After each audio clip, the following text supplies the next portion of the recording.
Hi everyone, welcome to my channel. मैं हूं doctor Poonam. Friends, आज मैं आपको बल्की यूट्रस के बारे में बताऊंगी। तो बल्की यूट्रस जो है वो ये फीमेल में प्रॉब्लम पाई जाती है फ्रेंड्स। यानी कि अगर आप एक फ़ीमेल हैं और अगर आपका यूट्रस का साइज़ बढ़ गया है, जिसे बल्की यूट्रस बोला जाता है। अगर आपके बच्चेदानी का साइज़, आपके ओम का साइज़ बढ़ गया है तो फ्रेंड्स इसे बल्की यूट्रस बोलते हैं। आम भाषा में फ्रेंड्स इसे बच्चेदानी में सूजन भी बोलते हैं, या तो बोलते हैं कि जो गर्भाशय है वो भारी हो गया है। तो फ्रेंड्स ये सारे जो मैंने आपको बताया कि बल्की यूट्रस यानी कि यूट्रस का साइज बढ़ जाना। तो फ्रेंड्स आज मैं आपको बताऊंगी कि जो देखा जाता है कि बहुत सारी जो फीमेल हैं, महिलाएं हैं, उनमें ये बल्की यूट्रस की प्रॉब्लम बहुत ज़्यादा ही कॉमन देखी जा रही है। तो मैं आज आपको ये भी बताऊंगी फ्रेंड्स कि आप इसके लिए कौन सी होम्योपैथिक मेडिसिन ले सकते हैं।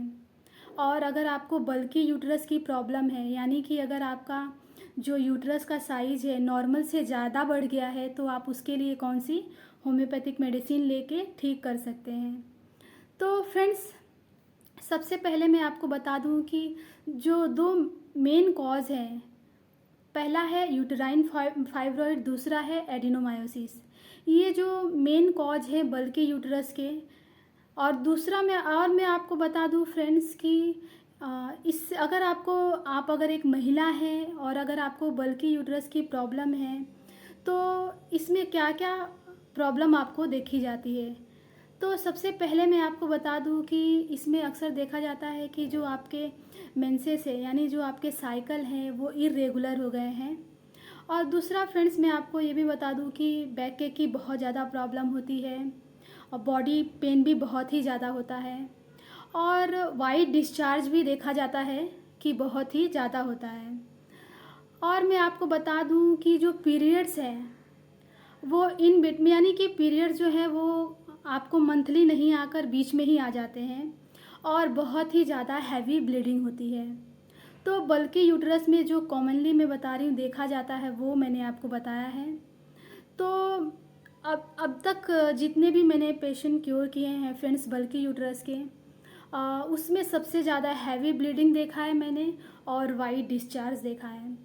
तो फ्रेंड्स ये जो दो चीज़ हैं, और तीसरी चीज़ ये मैंने देखा है कि उनको बैक की प्रॉब्लम बहुत ही ज़्यादा होती है। तो फ्रेंड्स अगर आप अपने बल्कि यूट्रस को होम्योपैथिक से ट्रीट करना चाहते हैं तो मैं आज आपको उसके लिए होम्योपैथिक मेडिसिन बताने वाली हूँ जिसे आप आसानी से ठीक कर सकते हैं। तो फ्रेंड्स जैसे मैंने बताया आपको कि बल्कि यूट्रस में जो हमारे गर्भाशय का साइज होता है, यानी जो बच्चेदानी का साइज होता है वो बढ़ जाता है, या आप बोल सकते हैं कि बच्चेदानी के यानी गर्भाशय में सूजन आ गया है आम भाषा में। तो फ्रेंड्स मैं आपको बता दूं कि आप इसके लिए कौन सी होम्योपैथिक मेडिसिन ले सकते हैं।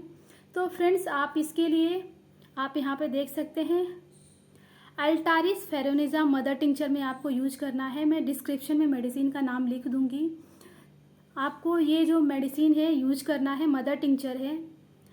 फ्रेंड्स ये जो मेडिसिन है ये अगर आप एक फीमेल हैं तो आपके लिए बहुत ही ये रामबाण काम करती है, अमृत के समान काम करती है। यानी इससे बहुत सारे जो प्रॉब्लम है, अगर आपको मेंसेस की प्रॉब्लम है, बैक की प्रॉब्लम है, वीकनेस की प्रॉब्लम है, अनीमिया की प्रॉब्लम है, तो ये सारी अगर आप ये सारी अगर आपको दिक्कत है तो आपको ये मेडिसिन यूज करनी चाहिए।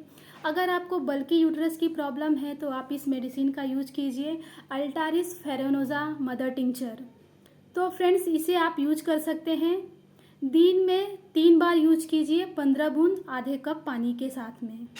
तो फ्रेंड्स और मैं आपको बता दूं कि इसके साथ में ये जो अल्टारिस फेरोनिजा मदर टिंचर है, इसके साथ में आपको कॉन्स्टिट्यूशनल मेडिसिन यूज करना है, तभी पेशेंट क्योर हो पाएगा, अदरवाइज नहीं हो पाएगा।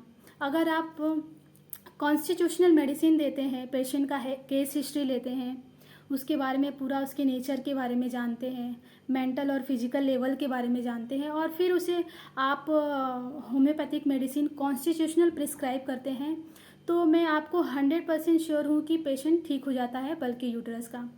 तो मैं आपको बता दूँ, जो भी लेडीज़ आती है, फीमेल आती है, अभी तक मैंने जितने भी केसेस क्योर किए हैं बल्कि यूट्रस के, तो अभी तक मुझे 2 कॉन्स्टिट्यूशनल मेडिसिन बहुत ही ज़्यादा मिली है।